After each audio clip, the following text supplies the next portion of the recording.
الحمد للہ رب العالمین، الصلاة والسلام علی اشرف الانبیاء والمرسلین، اما بعد فاعوذ باللہ من الشیطان الرجیم، بسم اللہ الرحمن الرحیم، وما كنا معذبین حتی نبعث رسولا، صدق اللہ العظیم۔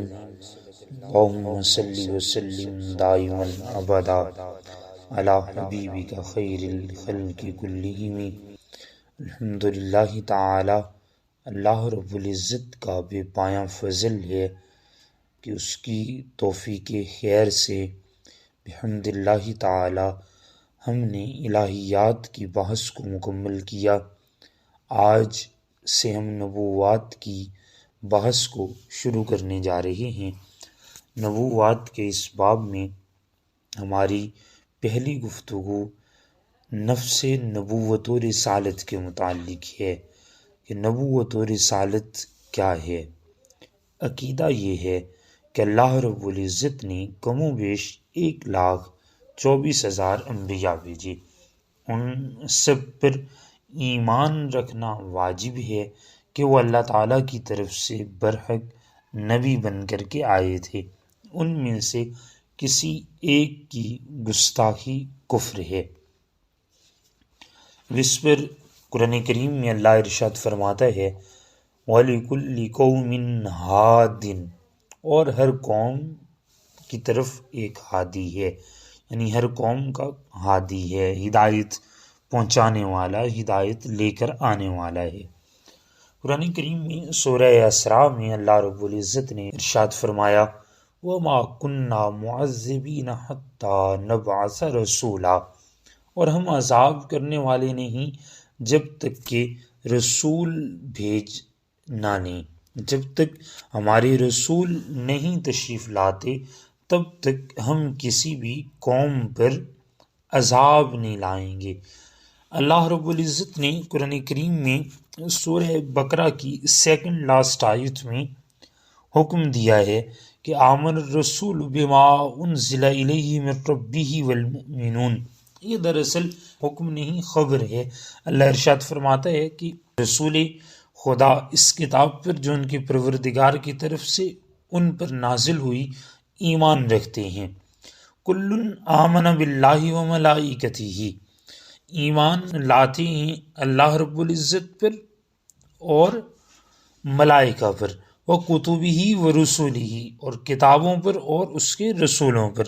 کلن یہاں جمع ہے اور یہ جمع مومنین کے لیے ہے کہ سارے اہل ایمان تمام ملائکہ پر بھی ایمان لاتے ہیں، اللہ پر بھی ایمان لاتے ہیں، کتابوں پر بھی، رسولوں پر بھی۔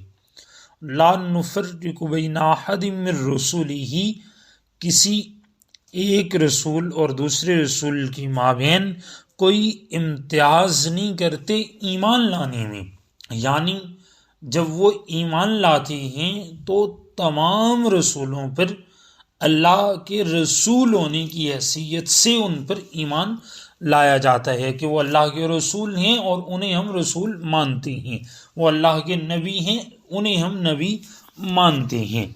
تو یہاں پہ کوئی امتیاز نہیں ہے ان کے مرتبہ نبوت و رسالت میں۔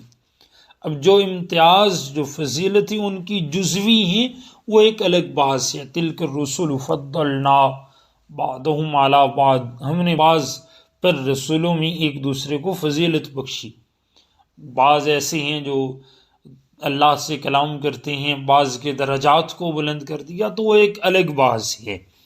لیکن بالاجماع اہل ایمان پر، مسلمانوں پر تمام نبیوں کو ماننا اور ان کی نبوت کو تسلیم کرنا، ان کو اللہ کا نبی اور رسول ماننا، یہ جزو ایمان ہے۔ کسی ایک نبی کی بھی گستاخی کرنا کفر ہے۔ عقل کیا کہتی ہے؟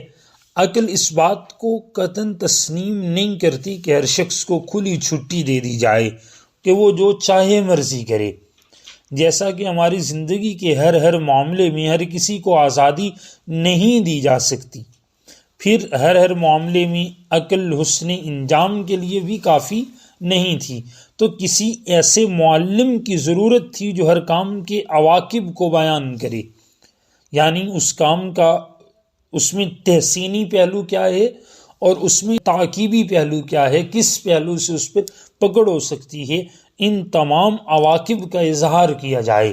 تو اللہ رب العزت نے انبیاء اور رسل کے سلسلہ کو شروع کیا تاکہ وہ کائنات والوں کو آ کر کے یہ بتا سکیں کہ اگر ان امور کو اختیار کرو گے تو رب کی رحمت کے مستحق ہو جاؤ گے، اور ان امور کو اختیار کرو گے تو اللہ رب العزت تم پر اپنی گرفت کو سخت فرمائے گا۔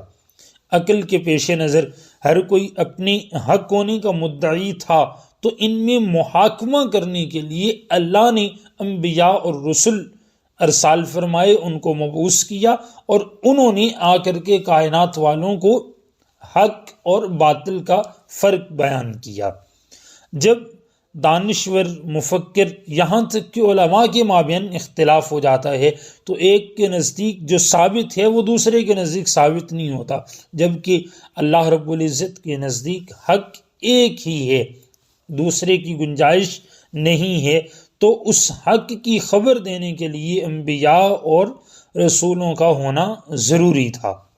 انسان چاہے جتنا عقل مند ہو جائے مگر شہوات، آلام، لذات، یہ تمام چیزیں اس کے عقل پر اثر انداز ہوتی ہیں۔ تو کسی ایسی ہستی کی ضرورت تھی کہ جن پر ان لذات و شہوات اور آلام کا ذرہ برابر بھی اثر نہ ہو، تاکہ احقاق حق کو ابطال باطل خوب ہو، اور وہ نبی اور رسول کی ذات کے ذریعے سے ہی ممکن تھا۔ اس لیے اللہ رب العزت نے کائنات میں انبیاء اور رسول مبعوث فرمائے۔ نبوت اور رسالت میں کیا فرق ہوتا ہے یہ ہم اپنے ابتدائی اسباق میں بیان کر چکے ہیں۔ نبی عام ہے اور رسول خاص ہے۔ رسول وہ ہے کہ جسے کتاب دی گئی ہو یا نئی شریعت ملی ہو یا جس کے پاس فرشتہ وحی لے کر آتا ہو، اور نبی وہ ہے کہ جس کو نئی کتاب نہ ملی ہو، نئی شریعت نہ ملی ہو، بلکہ کسی اور شریعت کی ترویج کرتا ہو، یا اس کے پاس وحی آتی ہو مگر الہام یا منام کے ذریعے، یعنی رات خواب کی حالت میں اس کی طرف وحی آتی ہو، تو ایسے کو نبی کہا جاتا ہے۔ جمہور قول کے مطابق ان دونوں کے مابین یعنی نبوت اور رسالت کے مابین عموم و خصوص کی نسبت ہے۔ آج کی گفتگو کو یہیں پہ مکمل کرتے ہیں۔ انبیاء کے حق میں واجبات کیا ہیں، کل ہم اس سبق کو شروع کریں گے۔ دعا ہے کہ اللہ رب العزت ہمیں صحیح معنوں میں عقیدہ کو سمجھنے کی توفیق عطا فرمائے۔ آخر دعوانا ان الحمد للہ رب العالمین۔